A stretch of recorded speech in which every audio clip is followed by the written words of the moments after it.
What is up, you guys? Welcome back to Twink Revolution. I'm Sam. And I'm Gian. And we're here with two very special guests. We're back with Tom Ballard and Aimee Terese, our Aussie friends. fucking Australians invading. G'day, mates. So, nice to be back among friends. Yeah, exactly. Aimee is not among us on Twitter, but she's among us on audio. And yeah, been excommunicated from the chat. I'd like to preemptively distance myself from everything that Aimee says over the course of the podcast. He's a nice man who wants to retain his job and his friends. You're damn fucking right, I do. It's wild times out here, right? But cancel culture isn't real. Nah. Not a thing. Well, and we're also coming off the back of having Peter Coffin on last week, and then Caleb Maupin. So having Aimee back on, we're just really just pointing a giant arrow to we're dog whistling to exactly the right people, you know. And then Tom's caught in the crossfire. Hey, I'm just a nice Canadian guy. Yeah, I haven't listened to either of those, but I actually think I think anyone calling Peter Coffin a class reductionist has lost their mind. Like, what I think is so funny in this moment is like all of the micro nonsense that went on in the left over the last few years at like a micro scale is like playing out like within a much broader, more mainstream context. So it's so funny to me seeing like people call people like Peter Coffin, like there's a bunch of like this people calling people class reductionists the same way they did on the left. And these are just like really like egalitarian liberals, you know what I mean? Like anyone who talks about class at all is now a class reductionist. Like seeing people call Matt Taibbi and Glenn Greenwald fascists when these people are literally like Glenn Greenwald used to be a civil rights lawyer and he made his name like arguing in favor of civil rights. Like that is the most core liberal thing on planet Earth. And Matt Taibbi is just such a good fucking liberal who wants a decent chance to everyone.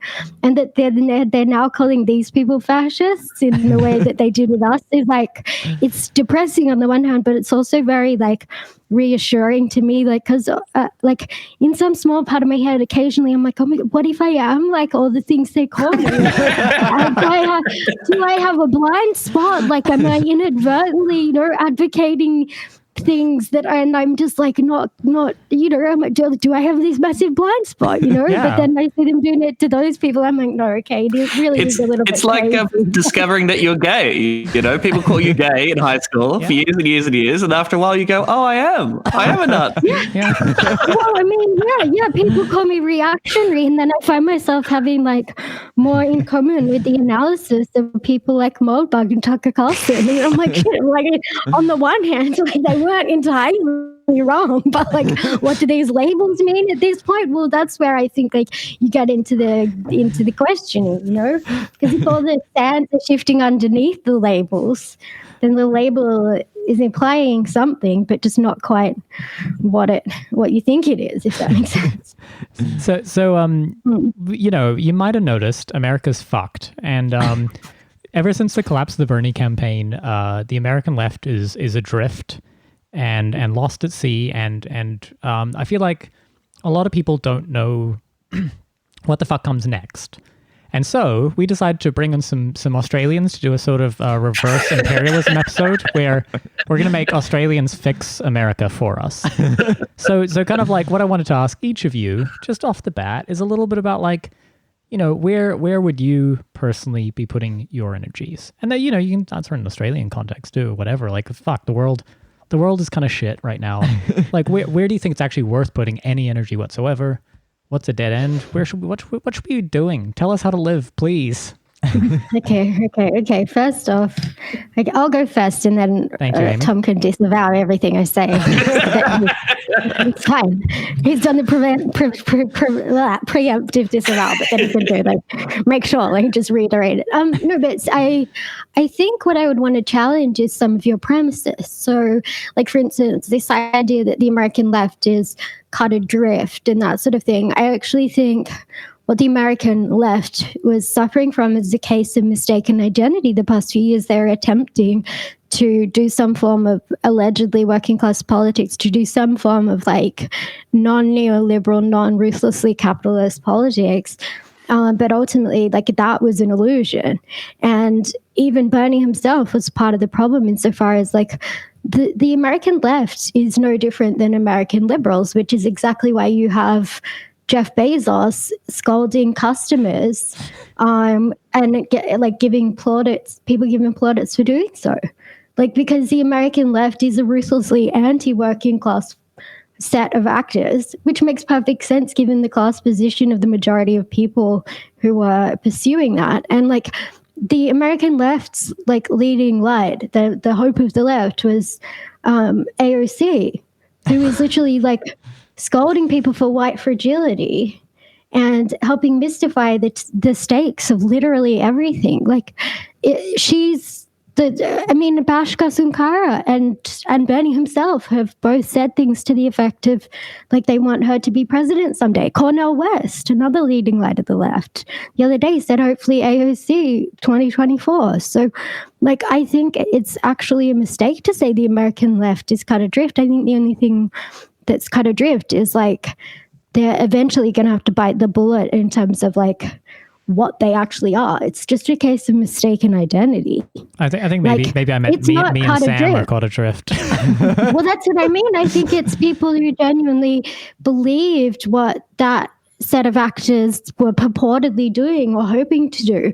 That's who I think is cut adrift, really. Like, I think it's a really difficult position to be in, to start to see this sort of orientation to which you intuitively aligned yourself for all your life. Like, my whole life I've been, like, people would refer to me as like SJW, that type, like a lefty my entire life without fail. And so what I think is happening is like the people who I identify almost intuitively with that, but then are so like disturbed by what that actually is in the present, as opposed to what it is like in the abstract or, you know, in the ideal. I think ultimately, like, there's a few ways you can go. You can keep denying it, and because ultimately it's in concert with your class position, it's fine, and you can just like ignore the cognitive dissonance, or maybe you don't even have any.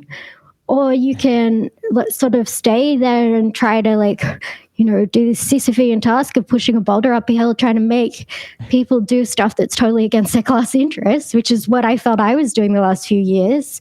Or you can, I mean, I don't know. The thing I'm having difficulty with is I don't want to inadvertently go and like push that Sisyphean ball up a hill in like the, you know, the right wing of the bourgeoisie as opposed to the left wing of the bourgeoisie. And I think it's very telling that the left of the bourgeoisie want to paint anyone who disagrees with them as being like on the right, which is sort of telling because mostly working people don't give a shit about either side and think they're all crooks, which is, to me, that's where my like automatic impulse is as well. So I mean, it's difficult. It's very difficult, especially someone in like, you know, peripherally media oriented. Is like at this point, if you want to get airtime or be able to speak to people, then the people who are going to give you a voice, be it in writing or in podcasts or whatever, they're going to tend to be on the right.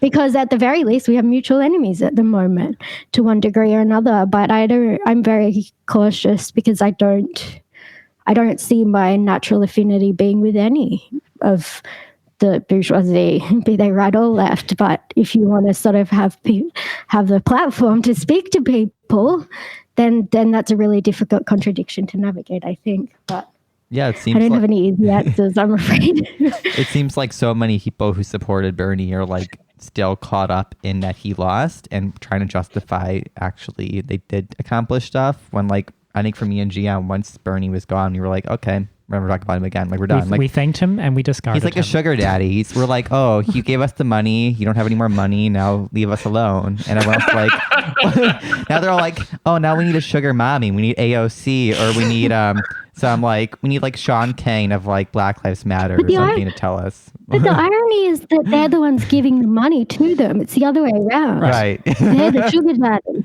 Well, it's a pay pig arrangement. Yes, exactly. Absolutely. Yeah, I think that's partly why because for so long those contradictions of the Bernie campaign were eating me alive. And so by the time he finally lost, it actually felt like a relief. But I know that's not the case for most people. It felt like a massive slug in the guts. And so I think like perhaps maybe like we seemed cavalier or whatever to people who are experiencing that in that moment. But I think that's mostly just because we'd been experiencing that during the campaign as opposed to at the end of it, if that makes sense. Yeah. So I don't know. No. I mean, it makes sense. I mean, I think it always felt like a little bit of a long shot. And one of the reasons I think I wanted to, we wanted to pair Tom and Aimee back up again is that so Tom has a podcast. It's lovely. Like I'm a 6-year-old. Did I get the grammar of that right?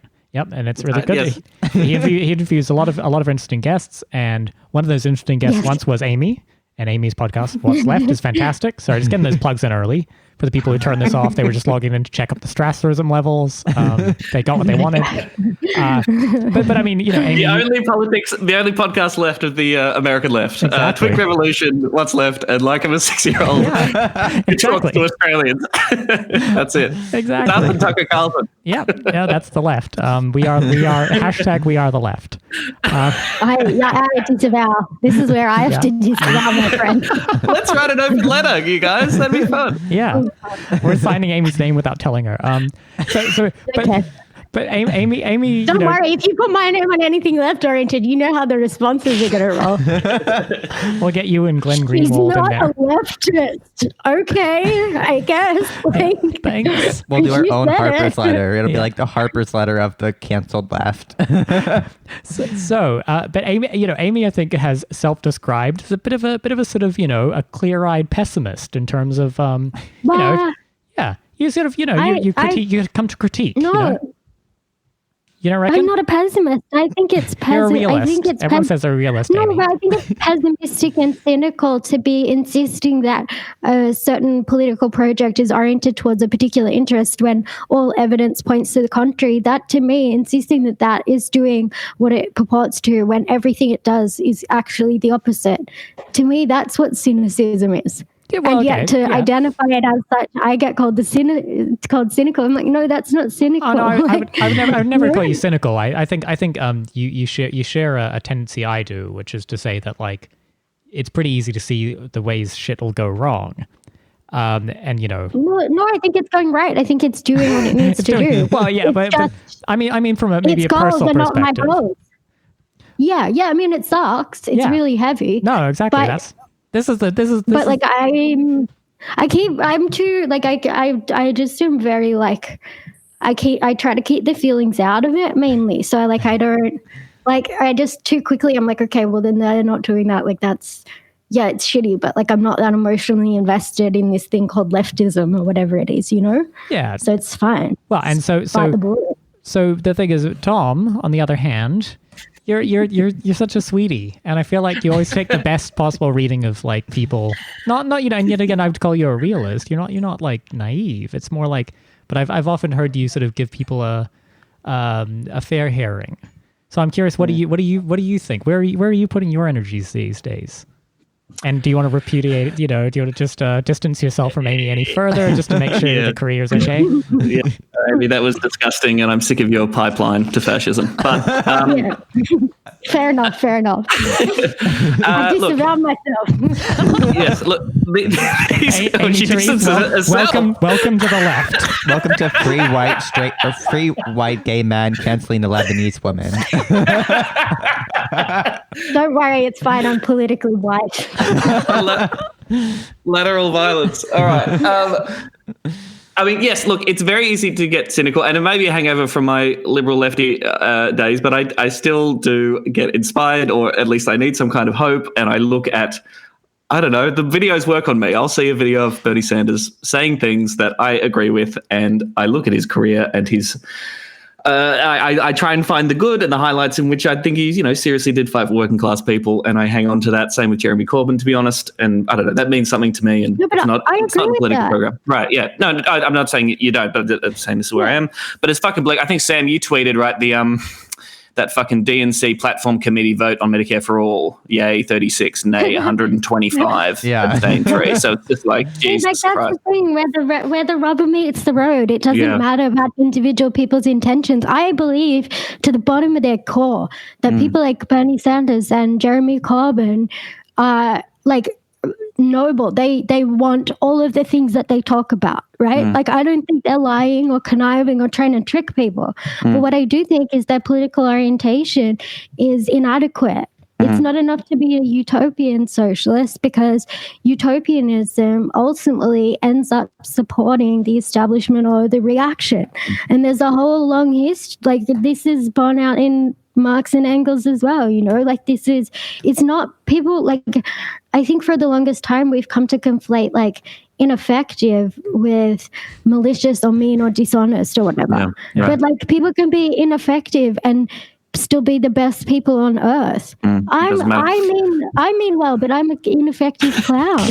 You know what I mean? Like, good intentions aren't they don't mean much. But I mean a lot. They can also persuade a lot of well-meaning people to join an ineffective project, and that's where I think it becomes very tough to square the circle, because Bernie and Corbyn did do some stuff that was sort of like not great, even if they meant well. Right.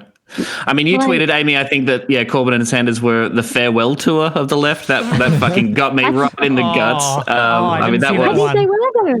I really think they were, though. Like, but it's true. So that's isn't that fundamentally pessimistic? I think that's pretty good evidence for Jan's diagnosis there. Well, where are working class people? Are they voting? Is there a connection between the Labour or left of centre parties in the West and the working class? No, the working class is fleeing from those parties. Yeah. Well, and I think that very much the authenticity of people like Corbyn and Bernie, like having that, like as a farewell tour, actually makes a whole lot of sense. Do you get what I mean? Because they are the last, like, sort of bastion of that particular, of the affinity between working people and those parties. The fact that they were such outliers within their party says it all. No, I agree with Aimee. I mean, my family's from the Midwest, working class, and they're so disillusioned with the parties being ineffective. They don't care anymore. And it's like, even the things of like police defining the police, we talked to Shahid, who was like, "Oh, we need to educate them," but like the stats show, only 26% of Americans actually support the rhetoric around defunding police, and all the progressive politicians are like, "Oh, well, we'll just change their minds. Like the working class doesn't know better. We'll change it." It's the most bourgeois thing. Oh, we need to scold the workers into agreeing with our austerity program. Yeah. Okay, mate. Because it showed, like, if you actually phrased like, "Oh, just fund other programs," people were actually more supportive. But once you use like austerity cut funding programs, they're like, "Oh no, we don't want that." Well, it's a bait and switch to claim that defunding police increases funding for education. Right. This is shady. Like, defunding the police does nothing for education or minimum wage, and tying them together as a marketing campaign is sneaky and dishonest. So I mean, but one I guess point that has come up over and over again around what might be most cruelly called your reply guys, Aimee, but I might more charitably call sort of what was once upon a time the little tiny fragment of an actual materials left that was sort of extremely online. And we'd count ourselves amongst that. We are your reply guys gleefully. But the term the left, I feel like, has sort of fallen out of favor, or rather, there's a disillusionment in saying there's sort of we must abandon this to the libs, the left liberals. That entire project has just poisoned the well here. It's post-left now. Well, I mean, people are sort of either moving to a sort of post-left thing like the Bellows, but I guess for me, I was part of the organized left before this was a thing, and I'm not ready to give it up. And maybe this is me being stubborn, but I'm kind of curious, like, am I just being naive here? Are you Well- still doing like leftist organizing? Fuck off. No, I don't mean it in a sarcastic way. I mean, like, is that something you're still committed to in terms of like time and resources and stuff? No, Because, so that is a good question, but I'd say I have been through periods of disillusionment before where there was no organized left project that I thought was worth putting my time into. But I didn't feel Sure. like I had Yeah, yeah. moved politically. I was simply saying like the conditions are wrong Oh. right now. But I mean, I don't think I've moved politically in terms of what I support, but I think the reality and the context in which I operate has moved the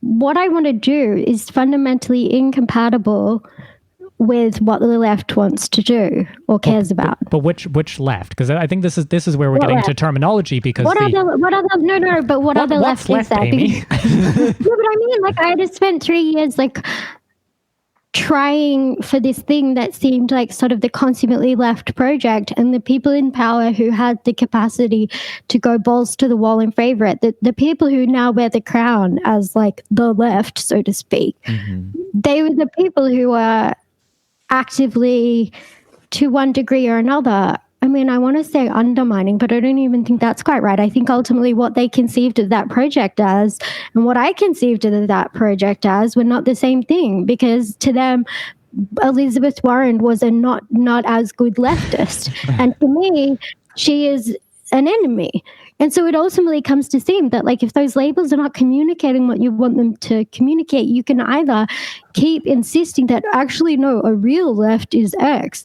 But like for 40 years, gradually, the left has gone from being something labor-oriented to more like knowledge economy, upper middle class, white collar professionals and managers. And so you can keep like sort of having this nostalgic vision of the left that is different to that.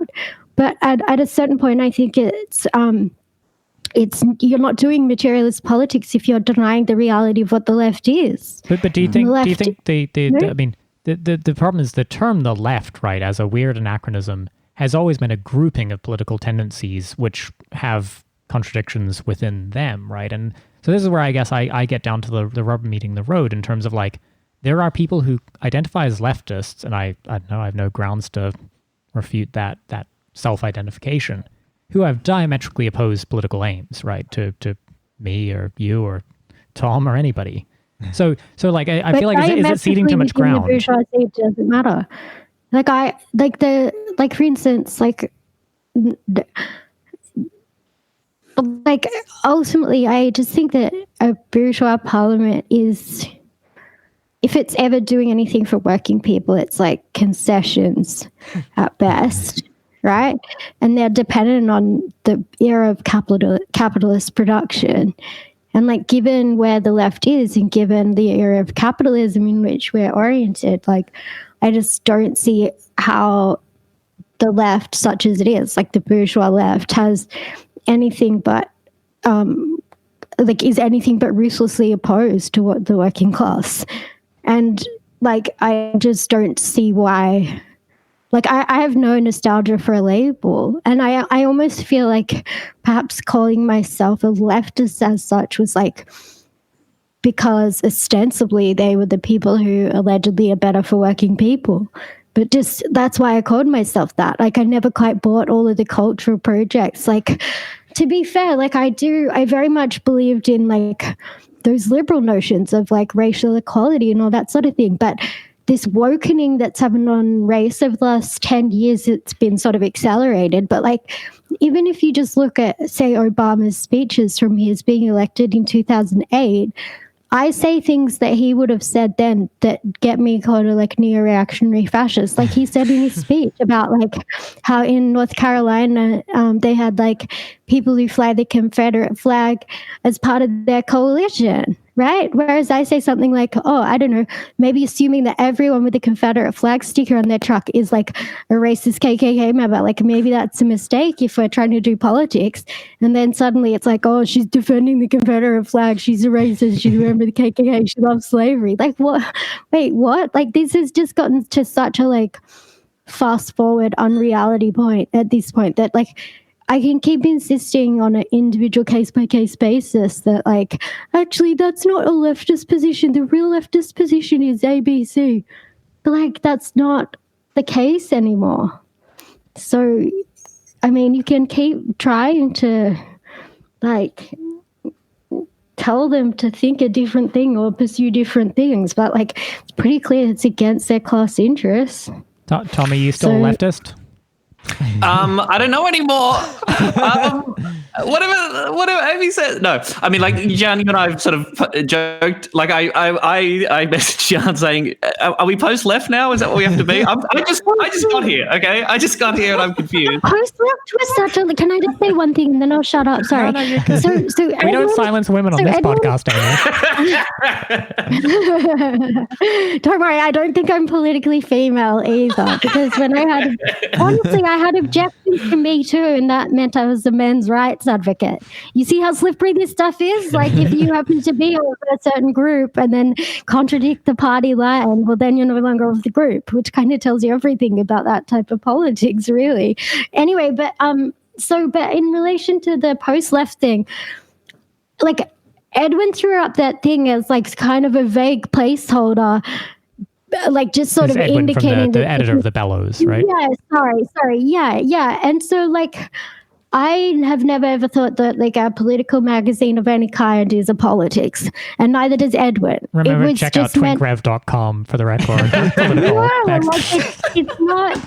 It's a magazine, and it's meant to provoke certain ideas and express certain things that are going on. And, like, to the extent that he was just throwing that label, that was just meant to imply sort of this particularly nebulous space in which we all find ourselves now, which is entirely an abstraction, and it's entirely, like, amorphous, which is kind of the point, you know? And so, no, he didn't have a ready-made marketing pitch complete with, you know, principles of unity and all the things, all the doctrines you must conform to. And is it, like, an ideal term? Probably not. But, like, the thing is, unlike the professional class left, we're not interested, like, he's not, and certainly I'm not.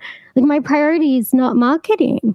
It's not having a logo and a t-shirt and a phone line that you can email, like, phone in your donations to. Having that all ready to go and, like, figuring the politics out afterwards is not my thing, and it's certainly not Edwin's thing. And so, like, it fascinates me so much to see all these, like, weirdos, like, hyperventilate over just a word. It's just a word. Who cares? I'm not attached to it, and I don't think Edwin is especially attached to it. So who cares? Like, it might be. I mean, you asked about, you know, where are you directing energies now, and I'd be interested in your guys' thoughts and Aimee's too about. I mean, the theory change from within is much derided and mocked, because I think rightly a lot of people have been working within political parties saying we're changing them from within, and nothing really happens. But I joined the Greens during this pandemic. I had a moment of crisis, and the Australian Greens, not the American Greens. Yes, Australian Greens, which you can make a whole bunch of critiques. Many say they're tree Tories is a common. I like Peter Garrett's singles, like Midnight Oil is pretty cool. What? He joined the Labour Party. He was the Greens, wasn't he? Back in when he was actually senator. His Labour as senator. Peter Garrett was joined the Labour government, and was much derided as a sellout for that. But was he in the Greens in, like, 2000 something?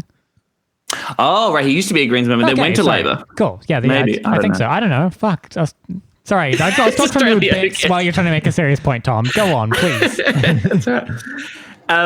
Anyway, yes, and look, I think the Greens have some serious class issues. There are a small handful of unions that have aligned themselves to the Greens party in Australia, and there are socialists within the Greens. Lee Rhiannon, particularly, was a pretty interesting senator that basically got. Yeah, but what happened to her? Pushed out of the party, yes.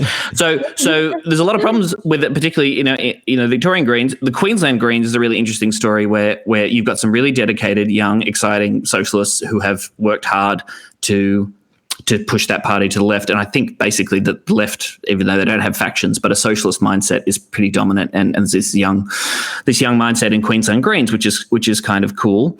But I had my first branch meeting this week, which was a Google Hangout with a bunch of people, and it was mind-numbingly boring and tedious, and there were personal a bit of tension and stuff. But I was just like, well, I think this is what politics is. It's actually really fucking, a lot of the time, a lot of the work is really boring and granular and takes time and energy. Well, but surely we can separate, the do the work phrase that Oliver might use and actually turning up, spending time on doing stuff. Like there's a local council election coming up, and that's gonna, it will make a difference as to who gets elected. And I think Malcolm's an interesting example, Aimee, and I don't know a huge amount of his story, but he's sort of seems to have made a decision that you need to be able to have some basic, tangible, real answers about making people's lives that a lot of people on the left want to skip all that, or they want a shortcut, or they want to ignore that. And well, they're making people's lives better. It's just we need to ask which lives, right? Because their project is consonant with their class interests. And I think until we bite that bullet, there's just going to be a lot of denial going on. They're not nihilists. They're not doing nothing. They're not making things shittier for everybody. They're doing what's in concert with their class interests. Do you think so? Adam Band is the new leader of the Greens in Australia. Oh. He has a PhD in Marxist theory, I believe. I think he did an interview. No, he was a physician before politics, wasn't he? He was an IR. No, that's Richard Di Natale. That's the old leader. Adam Band was an industrial relations lawyer. Yeah, did his PhD in Marxist theory. He doesn't openly describe himself as a Marxist or whatever you. But I mean, the Greens do a lot of work identifying neoliberalism as the problem. They're very reticent to talk about socialism. There you go. Sorry? There you go. Right, yeah. Okay. Neoliberalism is and I think I probably definitely didn't bite this bullet last year. But I think increasingly, it's very easy to criticize neoliberalism as though it was something separate and apart from capitalism. Right. But it was just a manifestation of capitalism in a particular moment. And ultimately, it's not a repudiation of capitalism. It's just it's just a series of tendencies of capitalism at a particular stage in development. So I think when people want to criticize neoliberalism but not capitalism, then we have a fundamental contradiction. And I think this is, funnily enough, a lot of what I see on the right too. There's a significant contingent on the right who are extremely interested in what people like Malcolm and Angela and I have to say in this particular moment. And I think that they are sort of similar insofar as they have a lot of criticisms of neoliberalism, the fact that it's so fucking anti-human, all of the brutal transactional nature of the thing. But that atomization isn't unique to neoliberalism. It's a function of capitalism. Capitalism needs to atomize and isolate people and just turn everyone into just a productive blob that it can exploit.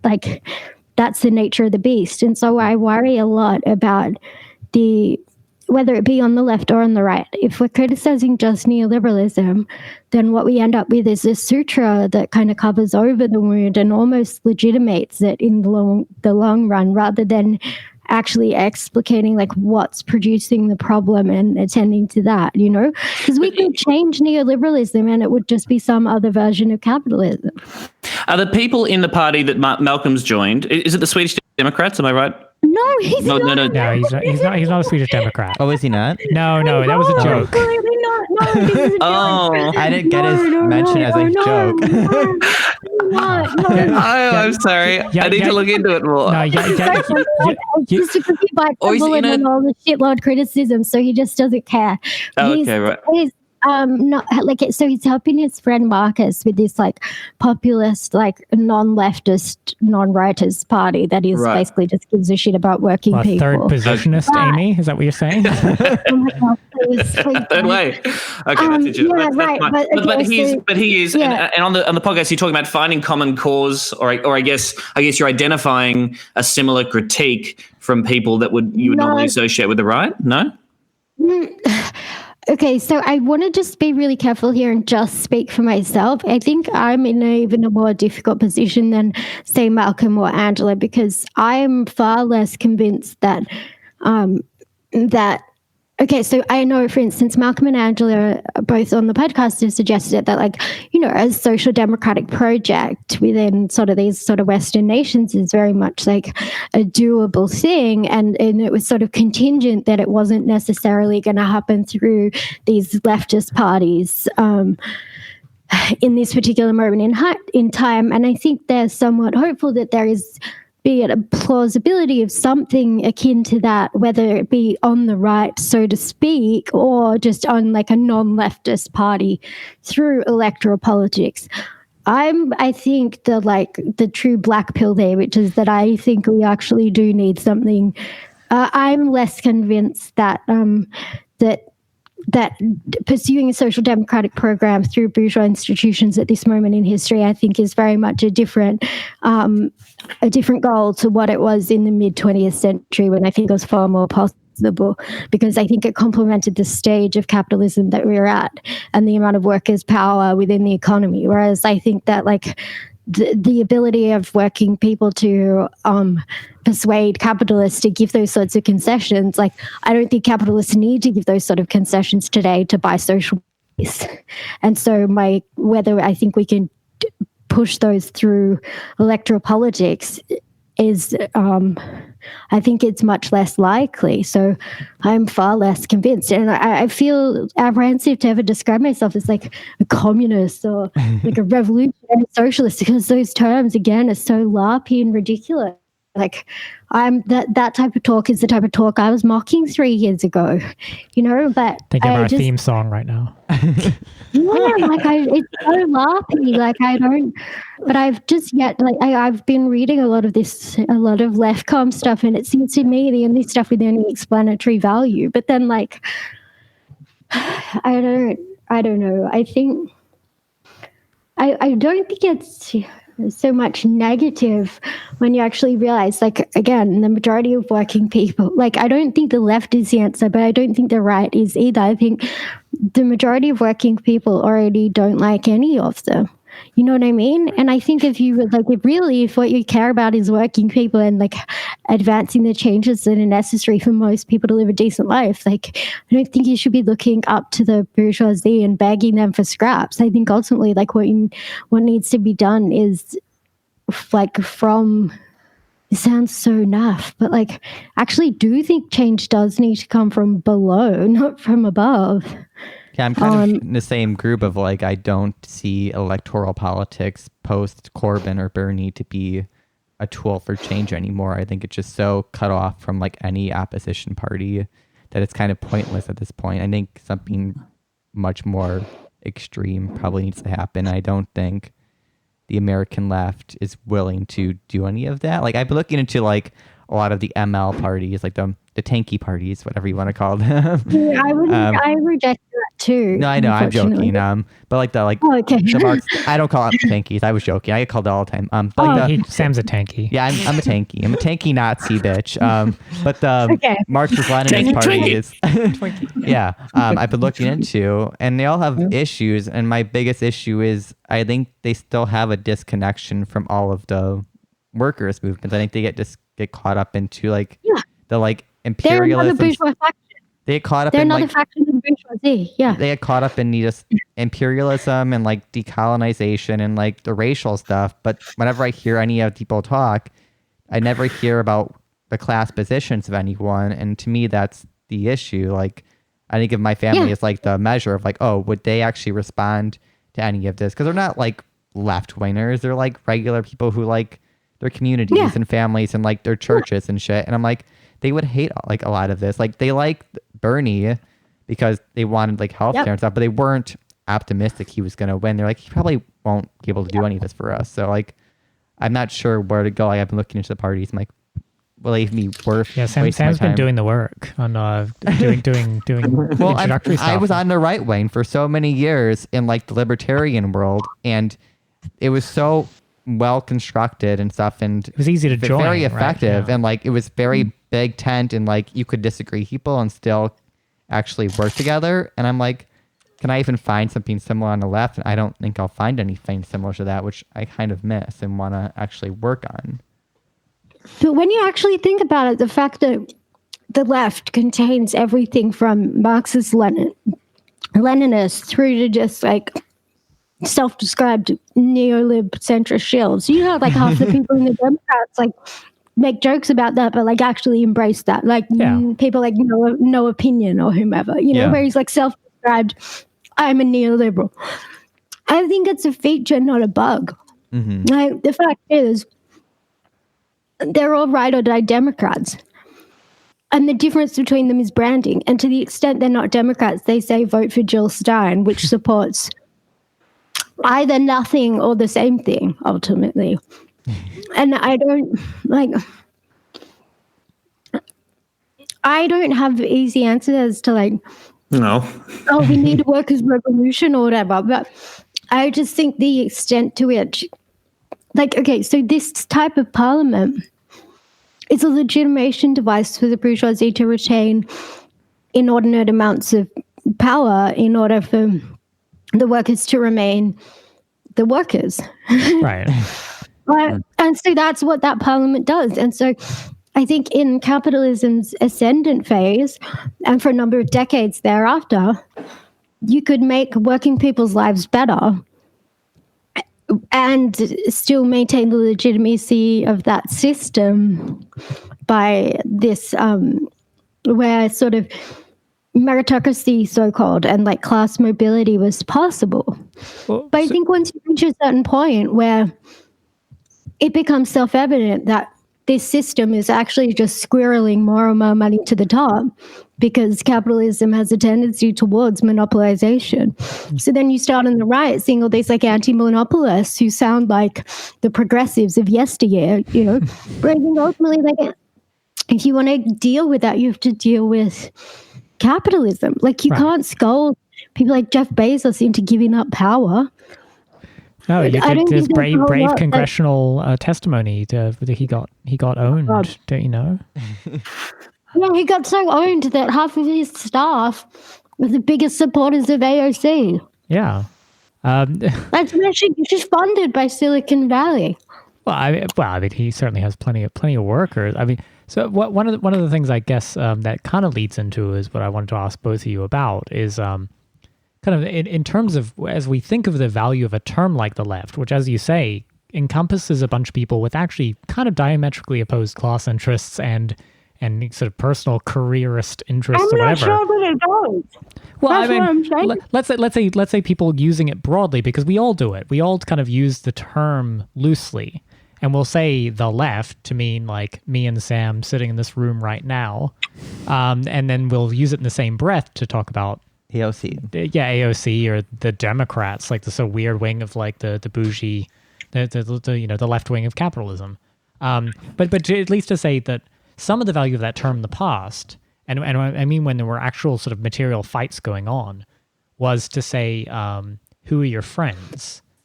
And so I'm curious to hear from both of you a little bit about like, let's sort of ignore the label.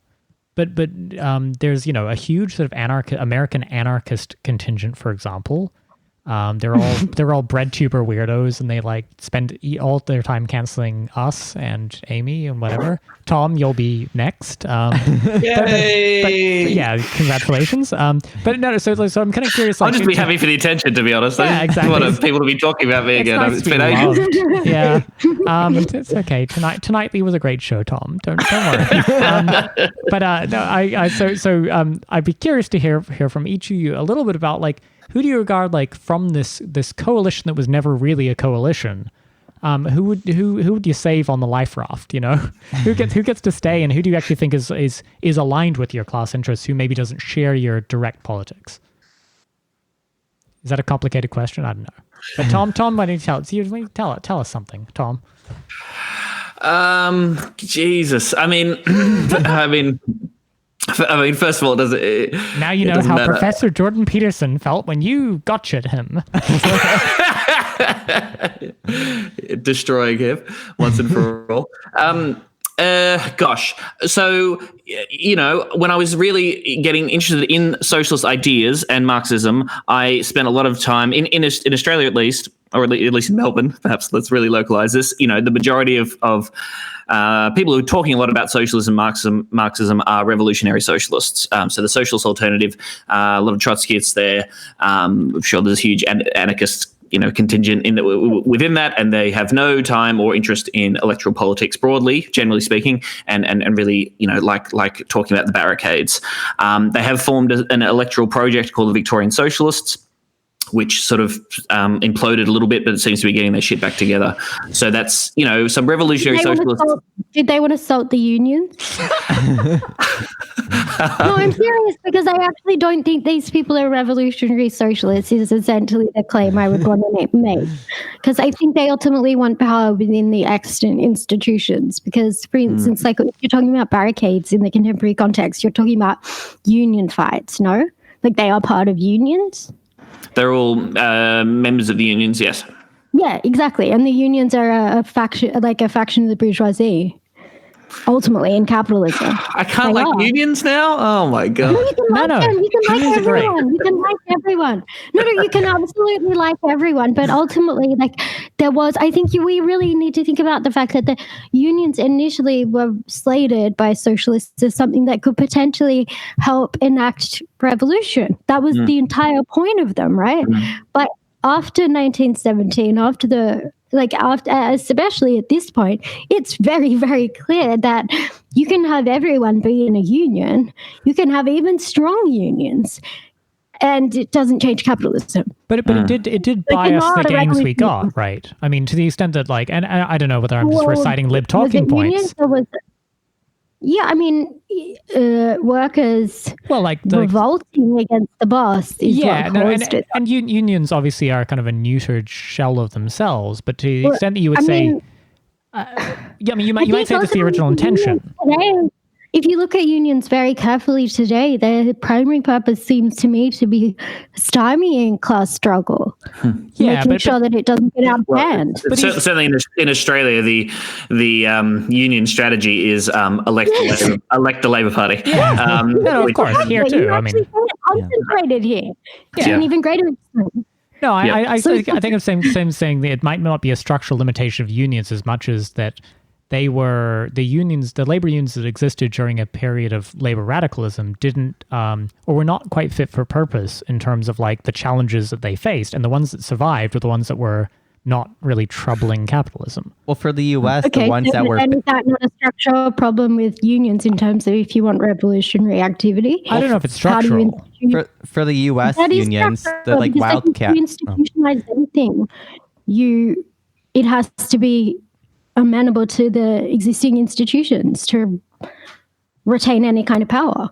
Well, I think the big difference, at least in the U.S., is the difference between the bureaucratized unions, which basically are the only ones left in the U.S., versus the old school wildcat unions, which pretty much every tactic they employed during the pre-New Deal struggle has been made illegal, like the different tactics they were employed by the new federal policies.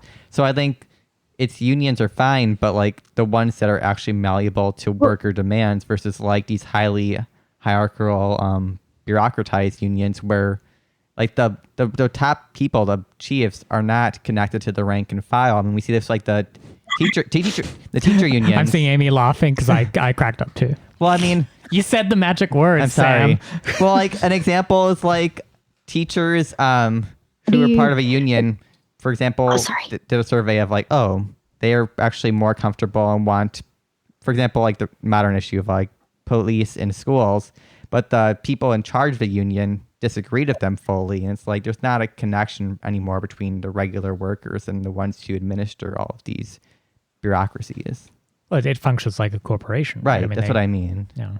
Well, I mean, I think it's very similar to the idea of, say, someone like AOC saying they're all these rich corporate Democrats. What we actually need is like working class heroes like me and the rest of the squad who are more connected to working people in Congress. And when we have more working class congressional members who are more connected to the people, then that will make it better. But I think ultimately what this does is actually just mask a contradiction which is structural, not personal. Mm-hmm. So you can't keep just replacing the people inside of the institutions as though it's bad people or a problem with individuals. At a certain point, you have to recognize that these problems are relations of class. Yeah. You can't have working class people who are members of Congress. At a certain point, you have to recognize that once you're a member of Congress, you're no longer a waitress.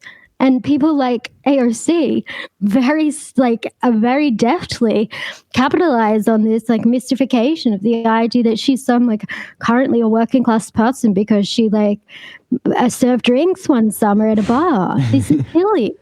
Well, this is not true. She's a member of Congress now. That's what it meant. That's like, you can't just have this cultural notion of what class is. Class is your social role. She's a fucking member of Congress. She's not a bartender. So Aimee, I'm gonna press you. This is our hardball Chris Matthews style journalism. Only to say, I've often said to be a socialist of one is the most tragic thing in the universe. So who do you regard as like at least politically useful allies or people you will keep as friends? You're discarding fake friends. It's 2020. We're done with them. But who are you keeping? That's different. I'll be friends with anyone. But whether people have the same political interests is a very different question. Yeah, I mean, who's useful? Like, who's actually, do you think, useful in advancing the politics you espouse? I don't know. Not very, is Tom okay? Is Tom still on board? That's not the same as like I will talk to anyone. I'll be friends with anyone. Talk to anybody. But who do you work with?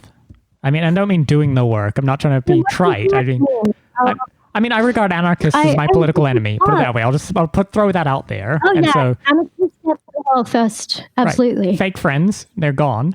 But like, I mean, what about like, I don't know, you're very conversant with American politics, obviously. Like, the PSL folks, are they okay? Do they get to sort of stay in the fold? And do you think they're actually useful? I think tankies and trots are like the extremist left wing of the left of capital. Thank you. And I think they're like more left than the leftists. Do you get what I mean? No true Australian Scotsman. Well, no, I'm kidding. But it's actually true though, insofar as like they want there to be a more pure version of leftism to enact better leftism through the existing institutions. The existing institutions are bourgeois, so you have to like bite that bullet or don't bite that bullet. But like, so for instance, if you look at a lot of them, that they will still quite openly frame the right as the unending enemy, even when the right is more oriented with working people than they are, which again tells you that they're super Democrats or super leftists. Mm. And so like, I'm not willing to say, oh, I'm right wing or I'm oriented with right wing people or right wing talking heads. I like saying that I respect what Tucker's saying, mostly because it annoys the shit out of people who are feral. But like, the thing is, yes, Tucker might be saying things with which I agree in like a disparate, time isolated manner. That in no way means that like people on TV are not my friends. Like I'm under no illusions as to the fact that if in 5 years' time it's convenient for anyone on TV to say things that might superficially be amenable, that in no way means that these people are comrades. Like, it's just delusional to me to think that like any passing recognition of like vague similarity with what someone's saying necessarily means that I'm some dumb rube who will follow them like into a pit. Do you know what I mean? I think who are your comrades then, Aimee? Who are your comrades? Okay, I guess we're right here. You can just softball this one. Yeah. Good God. It's the gayest. Okay, anyone who within like any kind of like anyone who has a platform who is not tolerant of bullshit and it's not perpetuating bullshit. If anyone who's not mystifying things to just this insane degree, then I have an affinity for them in this particular moment. So even someone like Michael Tracy is a very good lib. He would like liberalism to live up to all its promises. That's true. I think this is never going to happen. Conceptually impossible, delusional, like off his rocker. Same with Glenn Greenwald. Right? Wants liberalism to live up to its promises about civil rights and blah, blah, blah. I don't think this is possible. However, I very much, as a mitigation strategy against the worst tyranny of the ruling class, liberalism was an advance on feudalism, right? And so to me, anyone who is attempting to at least maintain some minimal line in terms of not regressing back past civil liberties and some form of protection from, anarchic, despotic class rule, at the very least having like things like due process. Anyone who's preventing us from sliding into neo-feudalism, anyone holding that line in terms of civil liberties and due process and protections from arbitrary exercise of power, anyone who's doing that in this present moment, I consider to be much more of a, quote, friend or whatever than anyone who's not. And that doesn't mean that my broader objectives are the same as theirs, but it does mean that things can get worse rather than better. Yeah. And to me, like, you do need to stand for things like freedom of expression, freedom of association, due process. Like, it's not bourgeois liberalism to want to prevent the anarchic, despotic exercise of power by the ruling class. And to me, any fucking so-called socialist who's all like, oh, why don't you let me know when workers sign a letter and that gets published in Harper's? Hey, dickhead, no one's going to publish that letter. No, well, we will. Dodge. Just be clear. You can check out the Patreon. Check out. That's wonderful. But like, no, you're right. No, but like, who is exercising power in this context where people can be cancelled at a heartbeat? Yeah. It's rich motherfuckers. And so, like, you can't just be like, oh, well, this is not representative of the working class in like some liberal conception of representative. So, like, when they say things to me like, oh, be your PMC, oh, I gotta. Gotcha. Bitch, I don't pretend to be anything other than what I am, but you're not actually arguing with what I'm saying. Like, it's such a, like, silly, like, I don't know, I just... I guess. Well, I want to ask Tom as a representative of the media, the professional media class. Is she right? Who are your friends, buddy? Who are you breaking bread with? This is a big struggle that I've had, trying to educate myself with as well. Because am I working class? I don't know. I live a life of extraordinary material comfut because of a whole bunch. I've seen your Zoom backgrounds. I'm like, we're not. Tom's not living large. You can be a friend of working people without being the proletariat. Right. In the. I've never worn any high vis or anything. No, I know that's a simplistic articulation of the working class. That's not cool. Yeah. Okay, yes. So yes, I mean, like, yeah, my what are my class interests? Or yes, I want to advance the class interests of working class people. My life, my day-to-day existence might fly in the face of that, and I suppose it seems to be a difficulty between the power.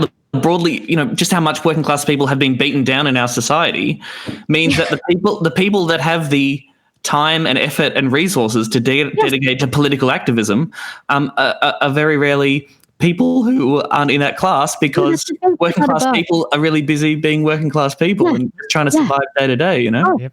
Yes, absolutely. Yep. But it's also like, okay, so if there's a bunch of people like actively misrepresenting the interests of the working class, right? Me pointing out what they're doing isn't me claiming to be like some working class whisperer who has like the ear of the working class and they working classistan to be the voice of the homogenous working class. No, motherfucker. This is the beauty of Marxism, is that it's about material interest. It's not about saying this is the subjective beliefs of millions and billions of people and I magically can represent them. No, that's the beauty of just being able to speak objectively about class interests. There are objective class interests that workers have. And so I don't need to like have some like, you know, spiritual connection that enables that. But I mean, much like Sam was saying though, like my whole family are working class as fuck. And so like it is, I don't know, it does become pretty, like it's pretty straightforward to me. It's not that complicated. And the funny thing is that actually my immigrant family who here would be like, you know, brown people or whatever, my dad even dealt with a ton of racism growing up, but like they are more like true believer libs, professional class types than my bogan Aussie family. Do you know what I mean? Because like that, like it worked for them. And so when like automatically people are like act as though whiteness is some form of privilege, I'm just like, this is horse shit. This is just not true. And especially like I don't know. It's just, I don't think it's that complicated. And I think what we're seeing is such an extraordinary amount of mystification. And it actually doesn't take a genius to just point out like, oh, hey, actually what you're saying isn't true and it's like harmful. And there's such a like constant needing to destroy anyone who just tries to present something amounting to a modicum of reality. I think this is why they tore apart people like Lee Fang, Matt Taibbi, Mike Tracy. Like these people who actually do a bit of reporting and say, hang on, like the claims you're making about working people and what they want, they're horse shit. Most working people don't want to abolish or defund the police. That's not a claim of normative weight. I recognize the role of police in this society. But if you think that the predominant suppression of working people in the 21st century comes from beat cops, you're completely fucking deluded. Ideological repression is far more effective and necessary at this moment in time. Well, it does far more of it because that allows people to act in accordance with the interests of this system, which maintains the interests of the bourgeoisie. It's not a policeman who's making you comply with the system all day, every day. So it's the ideological repression. That sounds like bootlicking to me, Aimee. Yeah, wow, love cop lover. So I want to say hate cops, so like I despise them, but like that's not relevant here, you know. So Tom, you're getting involved. You're doing the work. There's many people who are skeptical of that, but like there's also a charm to it, right? There's something about like the world fucking sucks, and you are trying to do something, like anything, right? How do you square the circle on that one? Yeah, I mean, I just think, a level of acknowledgement of the fact that compromise will have to happen, or at least we will not achieve all of the goals. And I would rather be doing something in the real world than ideologically pure on Twitter, I suppose. I mean, I'm really, really convinced by the calls from like Matt Christman and stuff. This kind of get offline call. I found that extremely. Sorry, Matt Christman, famed online internet personality. Matt Christman, you're talking about there? Touche. Extremely online man. And maybe there's no difference between being online less and being online the same, and acknowledging that being online sucks. But it seems to be an extraordinary amount of time and energy spent on our online discourse, and there's value in that. I mean, I've learned a lot. I've met wonderful Twinkie friends through such discourse and through the internet, and that's great. Who? But I mean, who do we have to kill? Is it Aimee? Somebody moving in on our fucking turf? Is Aimee the twink? Charlie Kirk. Oh, wonderful. Ben Shapiro, famous. Oh, very much so. So there's obviously value in that, but it's when the totality of your politics is what you're posting, I think you're in trouble. And I think that I'm inspired by people who are focused on tangible local politics. I don't think there's something inherently bad about that. And I mean, Aimee said things can be much worse, right? So, so if you can try and help, with everything that we know or everything that we believe in as socialists or on the left, if we take those beliefs and try and work hard and bring that into organizing and trying to make things less shit, then that's good. And I think I'm more and more inclined to think that you will find them across lots of different groups. I mean, there are self-identified socialists within the Australian Labor Party. The Australian Labor Party actually has a socialist tradition. We can seriously critique how that's manifested itself. They basically. I looked up, by the way, Peter Garrett, you're right. Sorry, it was Labour, but there was a whole thing where he colluded with the Greens or some shit. Oh, yeah. Collusion! Colluded. Against the wall. Soviet invasion. Sorry, you're making a serious point there. Yeah, and I just, it's just such a, finding any good way you can and trying to make that better is good. And I guess I don't think that's naive. I think that's really more pragmatically minded and. Mm-hmm. I mean, I guess, again, my attraction to socialist politics is the focus on the material. And if we're materialists, then what are you materially changing and how are you doing that? I mean, what Aimee was saying before about the structural compromise, of unions was kind of troubling. I would argue that there isn't something inherent in unions that will make them bureaucratized or make them servers of the status quo. I think if we can't believe in unions to do something for the interest of working people, then we're truly fucked. But right, there's many structures that could take, right? And we should at least, at least I personally choose to remain optimistic that maybe one of them could work. Maybe certainly not all of them. There's many that fail, but maybe there's one that works. That'd be good. It'd be nice to believe. Yes, I read this book, How Labour Built Neoliberalism by Elizabeth Humphreys, which some of it made my brain hurt because it talks about Gramsci and Marxism and theory of the state and the integral state. Look at you doing some Australian self-deprecation. You know that shit. I've nerded out about state theory with Tom. Yes, I had to read about every sentence 3 times, but it's fascinating. It's a fascinating history, and you just see the way that the Labor Party, the ALP, brought the union movement into line. Real wages were depressed. I mean, we got Medicare and superannuation, which you could argue is a privatization of the pension system, but it's just a straight decline. Just a fucking decimation of the working movement from that point onwards to the point where it's something like 15% of the public sector and 7% of the private sector in Australia is unionized. So, that's real bad, and it goes a long way to explaining just how much we've been crippled by neoliberalism in Australia. So, I don't know, telling people to join a union, that's good, isn't it? Yeah. I think so. Even if we can accept the union bureaucracy as compromise in a range of different ways, but that's definitely not going to change if people aren't in the union movement. So I feel like we could go on for hours. Unfortunately, Aimee's in high demand, and so I just wanted to ask her briefly, because we're coming up on time. How's being off Twitter, Aimee?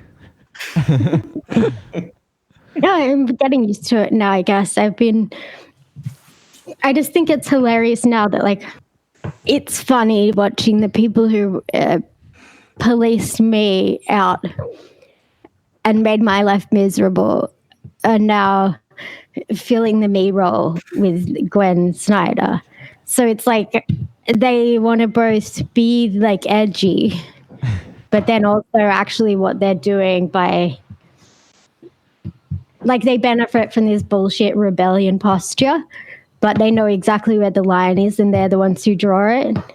So they can fight with Gwen Snyder and like all this stuff, but like it doesn't, they're never going to be the ones who get kicked off. You know what I mean? Like it's like they benefit from this supposed transgressive posture that isn't transgressive at all. Well, Gwen Snyder's on the lifeboat. She makes it. She's a comrade. But at least, okay, here's what I will say. I have more respect for someone like her than I do for someone like a garbage ape. Because at least she goes. He likes our tweets now. We love that guy.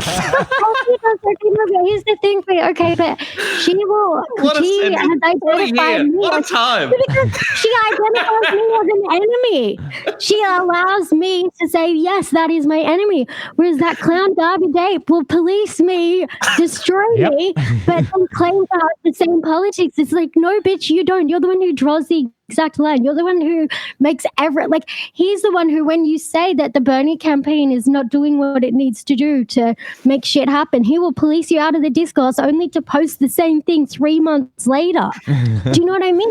He is far more of an enemy because he pretends to be a friend. I respect real enemies over fake friends. Give me more real enemies. I can deal with real enemies. It's the fake friends that are the problem. No more fake friends. Well, I can have a beer with a real enemy. I can't. Sure. Beers with fake friends are the problem. Once again, I distance myself from everything that Aimee Terese says, and I love everyone, and everyone's my friend. Not everyone's my friend, but I'll be friendly to everyone, even enemies. I just want to say, Tom Ballard, Aimee Terese, thank you so much for being here. We've appreciated it very much. My pleasure. Thank you. Sorry, I talked too much.